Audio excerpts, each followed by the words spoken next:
students.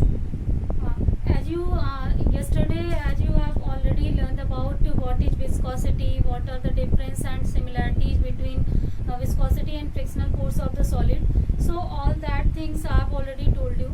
Today I am going to tell you an experiment provided by Poiseuille, and he already concluded actually the rate of flow of water in a capillary tube. So let's see how he calculated. Actually this is experimental observation. There is no theory behind it.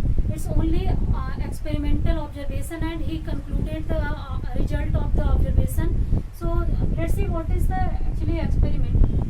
Poiseuille sees that for a steady flow of water, first thing, flow of water must be steady here.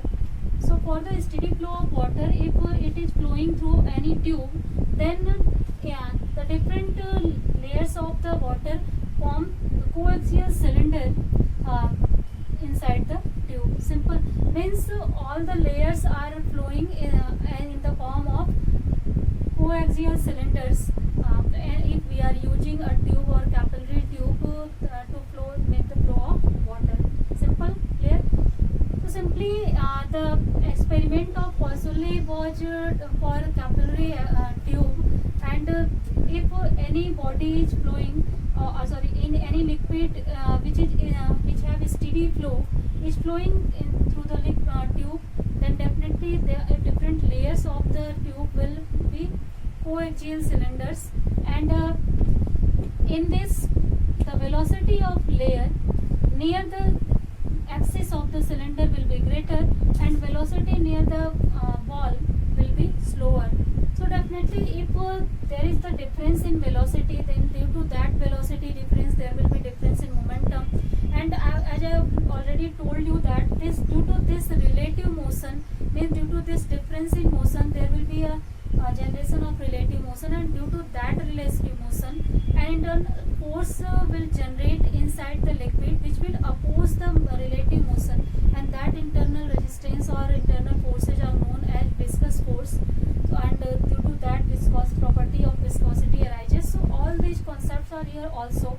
Simply you have to keep in mind that if any liquid is flowing through the tube or capillary tube with steady flow, then it will form all the layers of the liquid form different coaxial cylinders, means of different radius but of the same length, and also the velocity near the axis will be greater and near the wall will be slower. So due to this difference in velocity, there will be relative motion, and there will be the reduction of viscosity. So Poiseuille actually observed the rate of flow of water in the tube, and he observed that the volume of rate of flow of water per second depends on the four factors. So first, volume depends on the pressure difference at the two end of the tube. If suppose that if here the pressure is P1, here pressure is P2, then this quantity means the volume of the liquid flowing per second through the tube will be equal to pressure difference between P1 minus P2. Second, V is directly proportional to R to the power 4, means radius of the tube. So if you will find out what is the radius of the tube, then the volume of rate of flow of water per second will be directly proportional to the fourth power of this radius of the tube. Third, volume of the rate of flow of water per second is inversely proportional to the length of the tube, means smaller will be the length, definitely there will be greater flow of rate of water, greater flow of water. And last option is that if liquid will be less viscous, then definitely its flow will be greater, and liquid with greater viscosity the flow of liquid will be smaller. I think it's normal way, it's clear to you. If liquid is more viscous, then definitely its rate of flow is slow in comparison to the liquid which have less viscosity. So rate of flow of water per second means volume of rate of flow of water per second depends on the four factors, and these four factors are simply pressure difference, radius of the cylinder or tube, both are inversely proportional to the length of the tube and inversely proportional to the viscosity of the liquid flowing. So let us summarize this result, and on the when you summarize this result, you will get a formula for volume of rate of flow of water inside the tube, which will be V is directly proportional to P r to the power 4 upon eta L. If we remove the proportionality sign, then definitely there will be some constant, and the value of that constant is pi by 8. This is P4 eta L. So this is the equation of volume of rate of flow of water per second inside the tube. We can also calculate coefficient of viscosity from here easily, and experimentally to calculate the coefficient of viscosity we use this formula, and we can write eta equal to pi p r power 4 upon 8v L. So if we know all these quantities, then definitely we can find out what is the viscosity of the liquid which is taken or which is flowing inside the tube. Okay. So easily from the Poiseuille observation or experiment, we can easily calculate rate of flow of water, or we can calculate the coefficient of viscosity, and with this we can know what is if liquid is more viscous than water or not, or any terms, means we can easily know what is the viscosity of the liquid. So simply if eta will be greater, then viscosity of liquid will be greater. Eta is low, then viscosity is low. So we can easily solve this problem. Okay. So let's see what is the proof of this equation. Actually there is nothing derivative proof. Using the dimensional analysis we can prove this formula. So let's see how can we prove that. So let's see how can we derive Poiseuille formula by dimensional analysis. As Poiseuille observed that the rate of flow of liquid, simple, the volume of rate of flow of liquid per second depends on these three factors. The first is pressure gradient.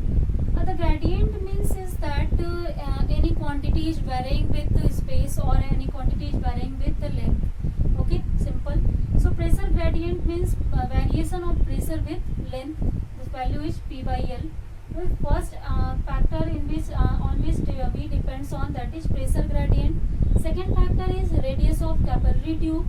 Third factor is coefficient of viscosity of the liquid, eta. Means on these three factors, volume of rate of flow of water, liquid per second depends on. Simple. So we can easily write a formula for this, and dimensionally we can derive the Poiseuille formula. See how. Let V is directly proportional to, simple, P by L power A R B and eta power C. Simple. As V depends on these three factors, then we can take this in form. And now we have to write the dimensional formula of each. So let's write that and equate that. So after writing it, as you know that actually I have written already the dimensional formula here, so we can use it easily. L3 T minus 1 equal to ML minus 1 T minus 2, and when you will solve it, minus 1, it will be L minus 2 power A L power B, and dimension of L minus 1 T minus 1 power C. On solving we will get M power A plus C L 1 minus 2A plus B minus C and T power minus 2A minus C. Clear? Now as these two factors are means we can easily equate the quantity of simple the power of left hand side to the right hand side. As you have already studied about the dimensional, how can we establish a dimensional formula. So in that left hand side, the power of the dimension of left hand side will be equal to the right hand side. So we can easily calculate what will be the value of A, B and C. So for the calculation, we will get here L3 T minus 1, or we can write here M equal to 0. So definitely A plus C equal to 0, minus 2A plus B minus C equal to 3, and minus 2A minus C equal to minus 1. So after solving all these, you can get easily what will be the final formula, or what will be the value of A. So simple value of A will be 1. You will get value of B, which will be 4. So after solving the three equations, we will get the value of A, B and C, as the value of A will be 1, value of B will be 4, and value of C will be minus 1. You can solve it easily by solving these three equations. And after that, you have to put simply the value of A, B, C in the formula of B is directly proportional to P by L power A, R power B and eta power C. So that will be the case here. And now after solving, we will get this PR to the power 4 upon eta L. And to remove probabilities, this proportionality sign, we have to add some constant here, and that value of that constant will come to be pi by 8. So after keeping that, you will get this equation, and this is the Poisson equation. Simple. So this is the dimensional analysis, dimensional derivation of Poisson formula. Okay, as actually there is no theoretical derivation, because already Poisson observed this formula by the experiment. Okay, so experimentally it is already observed, it is already proved, and we can easily prove it by dimensional analysis. Okay, so now I think it's clear to you. I don't have to now explain it to you.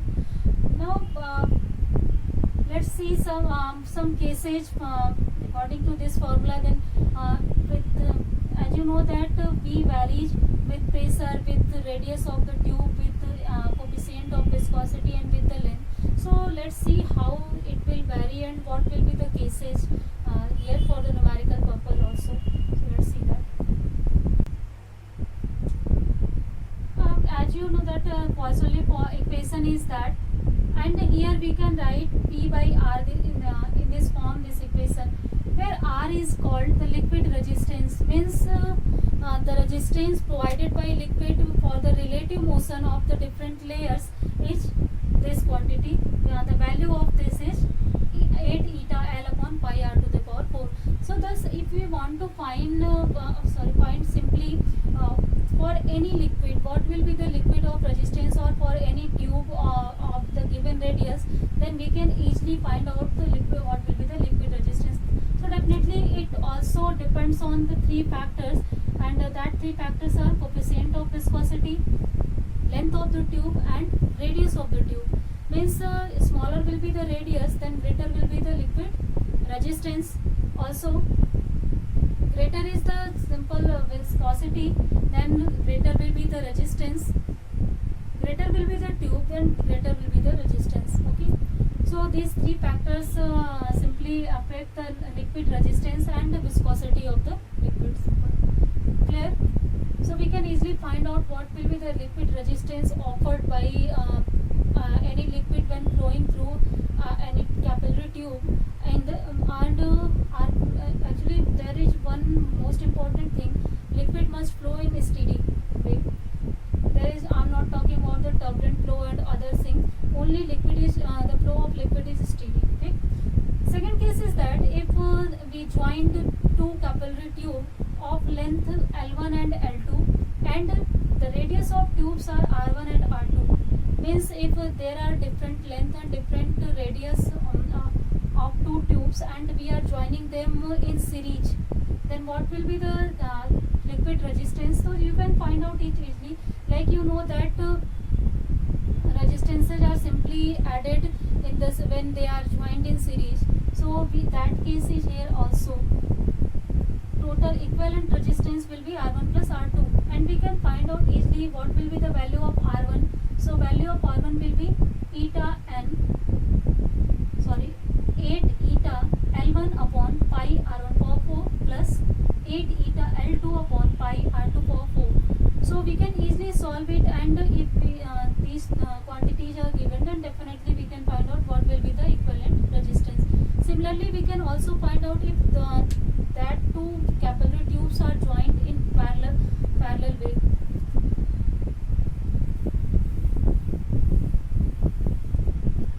So if two tubes of length L1 and L2 and radius R1 and R2 are joined parallel, then what will be the equivalent resistance?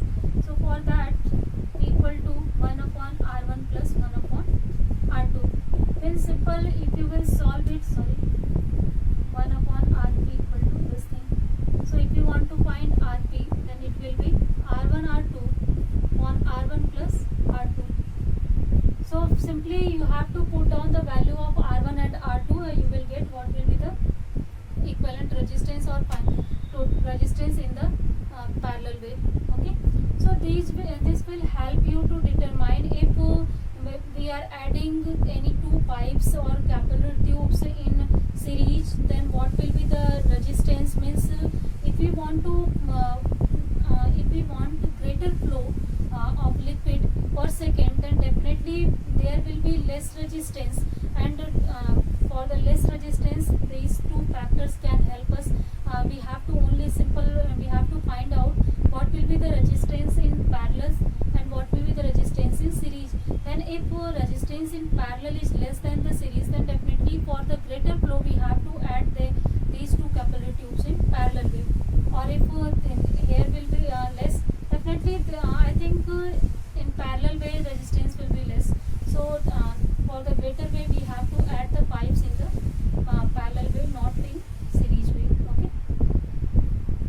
I think now this concept is clear to you. So let's know what is the Stokes law for fluid. Actually, Stokes determined the value of viscous force for the fluid, and he also observed it experimentally. So let's see what was his experimental observation and what was the result of that experiment. So now let's study what is the Stokes law. Actually, if any liquid is at rest, suppose that liquid is in equilibrium condition at rest, and we are there is a spherical ball moving in through the liquid, then definitely if liquid is at rest and the ball is moving with some velocity, then it will drag some water, or simple if liquid is water, or simple it will drag liquid with it. So obviously if suppose that this is the liquid and a spherical ball is moving through it, ball is in motion and liquid is at rest, then definitely it will drag some liquid, and due to this dragging force, the liquid in contact with the spherical ball will come in the motion, while the liquid away from this ball will be at rest.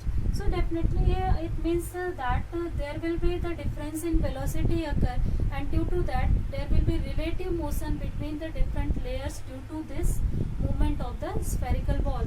So due to the property of viscosity, liquid will try to regain its original position, or it will apply an internal resistance or dragging force opposite to the application of opposite to the direction of motion of the spherical ball. Simple.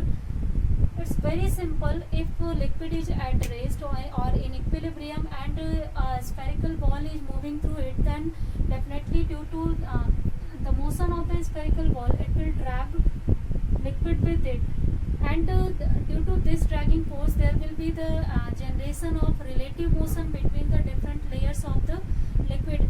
As the liquid which will be in contact with the spherical ball will be in motion, and liquid away to the this spherical ball will be at rest. So due to this relative motion, there will be addition of simple viscosity, and as you know that viscosity has a property to oppose the relative motion in the liquid.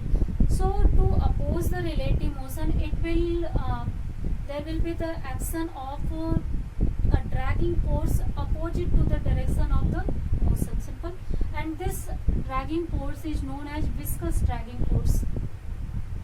So Stokes observed that this viscous dragging force depends on three factors: coefficient of viscosity of liquid, radius of the tube through which it is flowing, and velocity of the ball or body with which it is motion.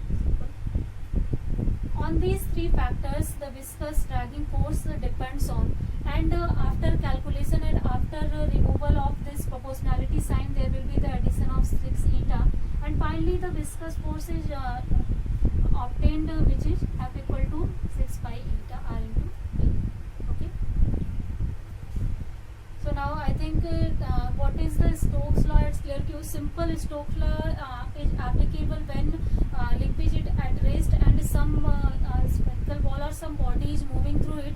Then definitely due to the motion of the body, there will be the relative motion inside the liquid, and to oppose that relative motion, liquid will apply a dragging force opposite to the direction of motion, and the value of that dragging force is calculated by Stokes, which is so we can also prove this derive this formula by the dimensional analysis. So let's see how can we derive it by dimensional analysis. So now let's see the dimensional analysis of Stokes law. So this viscous dragging force depends on three factors. First factor is coefficient of viscosity, second is radius of the tube, and third is velocity of the body inside the liquid. Then there are three, simply we can write for the dimensional analysis, then F is directly proportional to eta power A, R power B, V power C. We have to find out the value of A, B and C. So for this we have to write firstly dimensional formula of these quantities. So dimensional formula of force is this, dimensional formula of simple coefficient of viscosity is this, dimensional formula of radius of the tube is this, and dimensional formula of velocity is this. So also we can easily summarize this in this form, and after equating both sides we will get these three equations, and using these three equations we can easily calculate value of A, B and C, and after finding out the value of A, B and C, we have to put this in this equation, and when proportionality sign is removed, then there will be some constant. The value of constant in this case is 6 pi. Okay, so the final value is F equal to 6 pi eta R into V, which is the Stokes law. So simply we can easily derive this formula for Stokes law by using the dimensional analysis. So these all are actually the experimental observations, Stokes law or Poisson law, and we can easily derive them from the dimensional analysis formula. So I think now it's clear to you. Simple, from this equation it is also clear that if viscosity of liquid, coefficient of viscosity of liquid or viscosity of liquid is greater, then definitely it will oppose in greater extent, means there will be a large resistance, internal resistance provided to the body which are flowing through the liquid. So simply if viscosity is greater, means if liquid is viscous, then definitely the flow of body will be less. If liquid is less viscous, then flow of body will be greater. Second, if radius of tube is smaller, then simply the internal resistance force will be smaller, and simple body can easily attain the velocity. And third is that if body is fast moving or body is moving with high velocity, then there will be obviously there will be high internal resistance to high internal resistance to retard the motion of the body. I think now all the things are clear. So on which factors the viscous dragging force is depends on, and upon which factor then rate of flow of rate of flow of water per second depends. depends on. So all these formula and laws are clear to you. Then in which condition liquid can flow, or in which condition a body inside the liquid can flow, when liquid is in equilibrium state, first thing, or the flow of liquid is steady. Still I haven't come to the topics of turbulent flow, means when liquid flow of liquid is not steady, at some point it is it is of uniform velocity, at some point it is not. So here that is not the case. Here the case is only when the flow of liquid is steady, or simple liquid is at rest. Okay, let's see the importance of Stokes law. Stokes law is very important to explain many phenomena, and also to determine the value of many constants. First importance is in determining the electronic charge using Millikan's experiment. So Stokes law is also used to determine the electronic charge in the Millikan experiment. So that experiment you will actually study in class 12th. So here I have only simple brief description is there. Only the application of viscous force or dragging force helps us to determine these electronic charges. Second is Stokes law accounts for the formation of cloud. Means how clouds are formed. It can be simply be understandable by Stokes law. As you know that if water vapors and other dust and other particles are moving in simple forward, they are in forward motion, or they are simply moving, then as you know that their air or gases are present, and these gases are uniform and steady. Then if they are steady, then definitely due to this motion it will drag them with, and there will be the generation of relative motion between the air and dust or vapor particle, and due to that air will apply some dragging force on it, and due to that dragging force there is collection of water vapor particles on the dust, and that's why clouds are formed. So simply the formation of cloud is due to the dragging force by viscous dragging force applied by the air. Clear? Third is why the speed of rain from the cloud height and the speed of body falling from the cloud height is different. It can be simply explained by the Stokes law. If speed of rain and body is falling with uniform velocity from the height of cloud, then the speed of rain is less than the body falling from that height. It can be simply understandable by the viscous dragging force, as there are large viscous dragging force for the body flowing, and for that you know that F is directly proportional to velocity. So if the viscous dragging force will be higher, then definitely velocity will be higher, and it will come to the surface with greater velocity than the raindrop. At this raindrop, when it is falling from the cloud height with uniform speed, there is less dragging force of air than the body falling through the to that height. Simple, I think it's clear to you. Normal, simple, that force here is greater, then definitely there will be the greater. This concept you can also understand by the concept of mass. Since raindrop, the mass of raindrop is smaller than the mass of this, and also you can understand why the larger drop, velocity of larger drop is greater than the velocity of a smaller drop of the raindrop also. So in that case, if velocity of raindrop is larger, it means that it is in larger size, and also the dragging force on it is greater. So all these concepts can be easily understandable by the Stokes law. Fourth is it is also explain the motion of parachute, means a man who is going down with the help of parachute can be explained the motion. If you know that parachute is being down, then definitely